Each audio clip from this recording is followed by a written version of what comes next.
ये तख्ता पलट कैसे हो गया? एकाएक ऐसा क्या हुआ बांग्लादेश में कि शेख हसीना को बांग्लादेश छोड़ना पड़ा? एक एक चीज बताएंगे। बांग्लादेश में आरक्षण को लेकर आंदोलन शुरू हुआ दर्शक, लेकिन देखते ही देखते ये आंदोलन हिंसा में तब्दील हो गया। छात्रों के मुद्दों से आंदोलन शुरू हुआ और राजनीतिक रंग लेने लगा। तो पीएम शेख हसीना ने ढाका में कर्फ्यू लगा दिया और हिंसा को काबू में करने के लिए सेना को जिम्मेदारी सौंपी। लेकिन बांग्लादेश में विरोध रुकने की बजाय और ज्यादा उग्र हो गया दर्शकों, और हिंसा की इस आग में करीब 300 लोगों की मौत हो गई। वहीं अब तक एक ही दिन में, कल की बात बता रहा हूं मैं आपको, 100 से ज्यादा लोगों की जान चली गई। एक दिन में 100 लोग मर गए। भीड़ ने थाने में आग लगा दी। आप तस्वीरें देखिए जरा। करीब 17 पुलिस वालों की हत्या कर दी गई। भीड़ देखिए, पैर रखने की जगह नहीं, सभी सड़कों पर आ गए। हालात बेकाबू होता देख बांग्लादेश के सेना प्रमुख ने शेख हसीना से इस्तीफा मांग लिया, जिसके बाद आज दोपहर शेख हसीना ने पीएम पद से इस्तीफा दे दिया और तख्ता पलट होते ही शेख हसीना ने देश छोड़ दिया। शेख हसीना ढाका से भारत में आ गई। सोचिए आप, शेख हसीना का प्लेन गाजियाबाद के हिंडन एयरबेस पर पहुंचा है, जहां सैन्य अधिकारियों ने उन्हें रिसीव किया। जानकारी तो यह भी है कि एनएसए अजीत डोभाल शेख हसीना से मिलने पहुंचे। वहीं दूसरी तरफ अब बांग्लादेश की कमान सेना प्रमुख जनरल वकार उस जमान के हाथ में है और वकार ने प्रेस कॉन्फ्रेंस कर कहा कि अब सेना अंतरिम सरकार बनाएगी। लेकिन बड़ी बात क्या है दर्शकों, सेना सरकार बनाएगी, लेकिन आखिर बांग्लादेश में हालात कैसे हैं, क्या हो रहा है, प्रदर्शनकारी क्या कर रहे हैं, अभी इस रिपोर्ट में दिखाता हूं।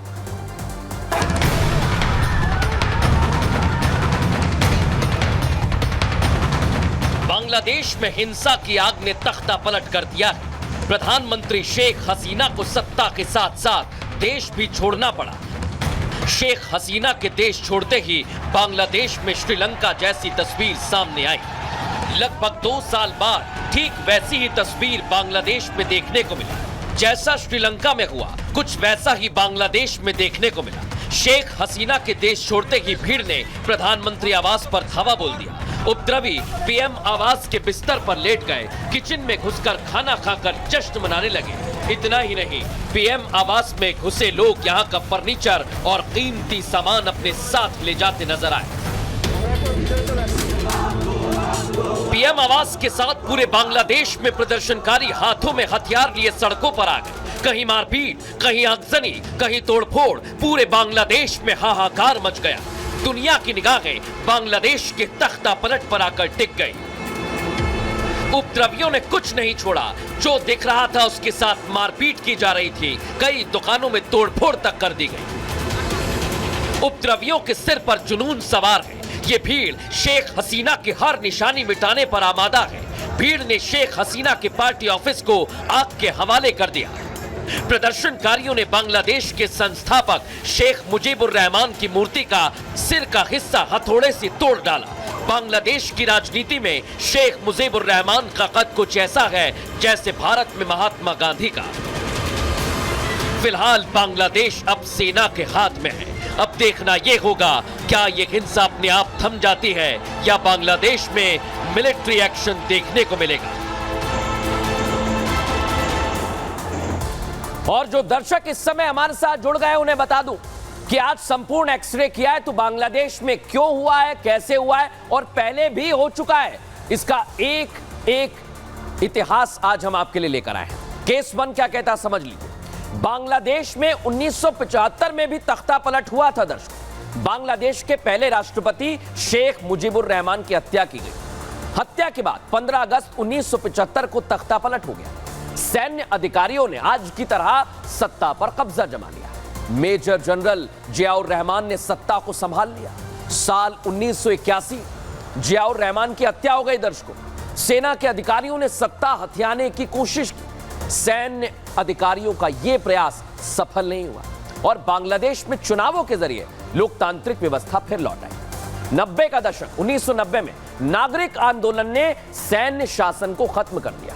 लेकिन पाकिस्तान का कनेक्शन क्यों आ रहा है दर्शकों, केस 2 आपको समझा रहा हूं। बांग्लादेश की सिविल सोसाइटी ने पाक पर गंभीर आरोप लगा दिए। ढाका में मौजूद पाकिस्तान उच्च आयोग पर यह आरोप लगे हैं।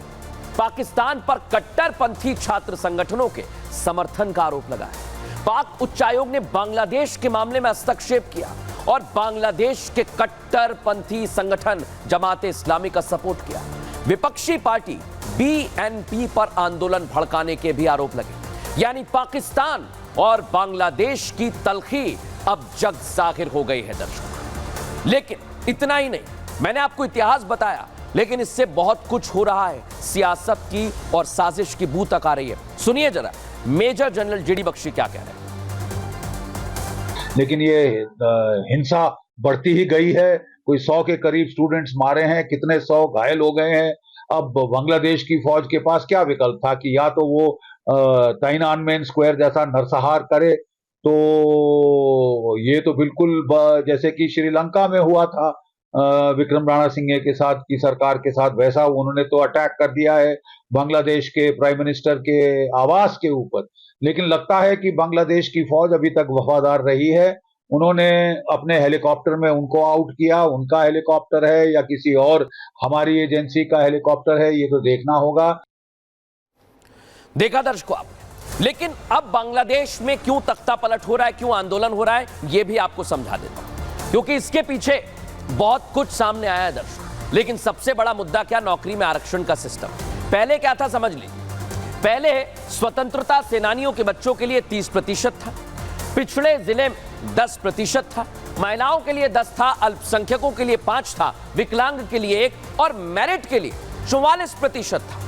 लेकिन कोर्ट ने हस्तक्षेप किया आंदोलन के बाद और इसे क्या कर दिया। अब जो आरक्षण है बांग्लादेश में समझ लीजिए, स्वतंत्रता सेनानियों के बच्चों के लिए 5% है, ट्रांसजेंडर और विकलांग के लिए 2% है और मेरिट 93% है। लेकिन ऐसा लगा कि यह भी बदल देंगी शेख हसीना, इसलिए यह विरोध बहुत ज्यादा बढ़ गया है। सोचिए आप, इतना बढ़ गया दर्शकों।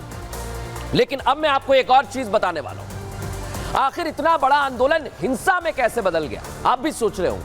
कैसे सरकार के खिलाफ यह आंदोलन हो गया।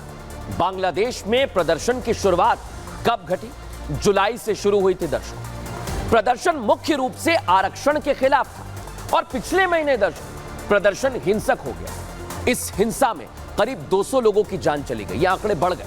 सरकार ने प्रदर्शनकारियों से निपटने के लिए सख्ती की और सरकार की सख्ती से छात्र और ज्यादा गुस्से में आ गए, उग्र हो गए।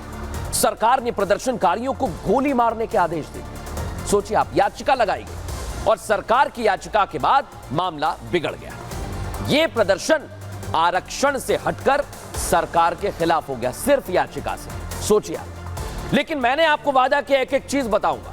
अब कैसे भारत ने 2009 में भी एक विद्रोह हुआ था, लेकिन उस आग को भारत ने दबा दिया था और तख्ता पलट को रोक लिया था दर्शक। वो आपको जाननी चाहिए, लिख लीजिए कहीं आप। ये बता रहा हूं आप, भारत बांग्लादेश का मददगार कैसे बना। याद करिए, 2009 में सेना की एक बटालियन ने विद्रोह किया और फरवरी 2009 में बांग्लादेश राइफल्स ने विद्रोह की शुरुआत की। इस विद्रोह में क्या हुआ, बड़ी संख्या में सैन्य अधिकारी मारे गए दर्शक। अधिकारियों के परिवारों की भी हत्या कर दी गई। सोचिए आप, यह सैन्य अधिकारियों का सबसे बड़ा नरसंहार था। जैसे जैसे विद्रोह बढ़ता गया दर्शकों, हिंसा की आग और ज्यादा बढ़ती गई और शेख हसीना तब 2 महीने पहले ही देश की प्रधानमंत्री बनी थी। क्या हुआ उसके बाद, रक्षा विभाग उस समय हसीना के हाथ में ही था। उन्हें लगा कि बड़ा खतरा है, तो उन्होंने तुरंत भारत से मदद मांगी और भारत के तत्कालीन विदेश मंत्री प्रणब मुखर्जी से बात की थी दर्शकों। प्रणब मुखर्जी ने उन्हें मदद का भरोसा भी दिया। और फिर क्या हुआ, भारत ने पैराशूट रेजिमेंट की 6वीं बटालियन को तैयार कर दिया। बांग्लादेश में संभावित लैंडिंग का प्लान भी बना लिया गया था दर्शकों और भारत ने बांग्लादेशी सैन्य नेतृत्व को कड़ा संदेश भेजा। सेना प्रमुख जनरल मोइनुद्दीन अहमद को चेतावनी दी गई। भारत ने जैसे ही चेतावनी दी, वार्निंग के बाद विद्रोह शांत पड़ गया और भारत की मदद से शेख हसीना की कुर्सी बच गई दर्शकों। देख लिया आपने। लेकिन एक बार तो कुर्सी बच गई थी, लेकिन 1975 का कैसा तख्ता पलट था, मैं आपको वो बताने वाला हूं, क्योंकि उस घटना को आपको जानना चाहिए। जब तख्ता पलट के बाद शेख हसीना के पूरे परिवार का कत्ल कर दिया गया था, एक एक शख्स को मार दिया गया था। दर्शक, तख्ता पलट में पूरा परिवार खत्म हो गया था। शेख हसीना बांग्लादेश के फाउंडर शेख मुजीब की बेटी है। 1975 में मुजीबुर रहमान का कत्ल कर दिया गया था, ऐसे ही भीड़ ने किया था। सेना ने बांग्लादेश में तख्ता पलट कर दिया, शेख हसीना के पूरे परिवार का कत्ल कर दिया, हत्या कर दी। शेख हसीना और उनकी बहन रेहाना उस वक्त जर्मनी में थी। शेख हसीना ने बांग्लादेश के राजदूत हुमायूं रशीद से बात की और हुमायूं का भारत के कई राजनायकों से अच्छे संबंध की बातें हैं। हुमायूं ने हसीना के लिए भारत से राजनीतिक शरण मांगी थी उस दौरान, जब प्रधानमंत्री थी इंदिरा गांधी। इंदिरा गांधी ने तुरंत शेख हसीना और उनकी बहन को भारत बुला लिया, अभी भी भारत में है।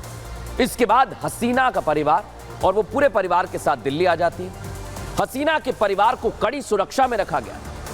दिल्ली में पंडारा रोड पर उन्हें घर भी दिया गया था दर्शकों, जैसे आज वो भारत में तब भी थी। शेख हसीना के पति को नौकरी तक दी गई। करीब 6 साल तक शेख हसीना भारत में रही और 1981 में शेख हसीना वापस बांग्लादेश गई थी। बांग्लादेश अगले 15 सालों तक सेना के कब्जे में ही रहा। 76 साल की हसीना 1996 में बांग्लादेश की पीएम बनी थी। सोचिए आप, इतना कुछ हुआ है। लेकिन बांग्लादेश में जो तख्ता पलट हुआ है, अब भारत में अलर्ट मोड है। मैंने आपको बताया था कि भारत पर क्या फर्क पड़ेगा, तो पहले जान लीजिए बॉर्डर पर क्या हो रहा है। बांग्लादेश में उलटफेर के बाद बीएसएफ ने पड़ोसी देश से जुड़े हुए सभी बॉर्डर पर सुरक्षा बढ़ा दी है। देखिए आप, तस्वीर आपको दिखा रहा हूं, सीमा पर अलर्ट है। बीएसएफ ने 4096 किलोमीटर लंबी भारत बांग्लादेश की सीमा को हाई अलर्ट पर रखा है। सोचिए, इतनी बड़ी सीमा है। पड़ोसी देश में 1 महीने से अधिक समय से विरोध प्रदर्शन चल रहे हैं और ऐसे में बीएसएफ के महानिदेशक दलजीत सिंह चौधरी और वरिष्ठ अधिकारी भारत बांग्लादेश सीमा सुरक्षा की समीक्षा करने के लिए कोलकाता पहुंच गए हैं। बड़ी जानकारी दे रहा हूं आपको। इससे पहले हिंसक प्रदर्शन के बीच बांग्लादेश की प्रधानमंत्री शेख हसीना ने सोमवार को इस्तीफा दे दिया और अपनी बहन के साथ राजधानी ढाका से भारत में आ गए। गाजियाबाद के हिंडन एयरबेस पर लैंड किया उन्होंने। लेकिन इस मामले में आपको यह भी जानना चाहिए कि पूर्व राजनायक क्या सोच रहे हैं, क्या कह रहे हैं। सुनिए जरा तख्ता पलट के बारे में क्या कहते हैं। हमने देखा है कि जो प्रोटेस्ट और डेमोन्स्ट्रेशन जो पहले स्टूडेंट्स ने शुरू किया था, बाद में कोई मतलब इस मौका छीन के कुछ ऐसे एंटी सोशल एलिमेंट्स जैसे कि जमाते इस्लामी और ये ऑपोजिशन बीएनपी पार्टी भी दाखिल हुए और वो देखते हुए हमें लगता है कि हो सकता है कि कोई ऐसा मतलब विदेशी देश भी हो जिसका हाथ भी इस इन मामलों में हुआ होगा। पर यही है कि बांग्लादेश में शांतिशील एनवायरनमेंट सुरक्षा होना हमारे देश का हित में है। देख लिया दर्शकों आपने क्या हालात हैं और इसका इतिहास क्या है।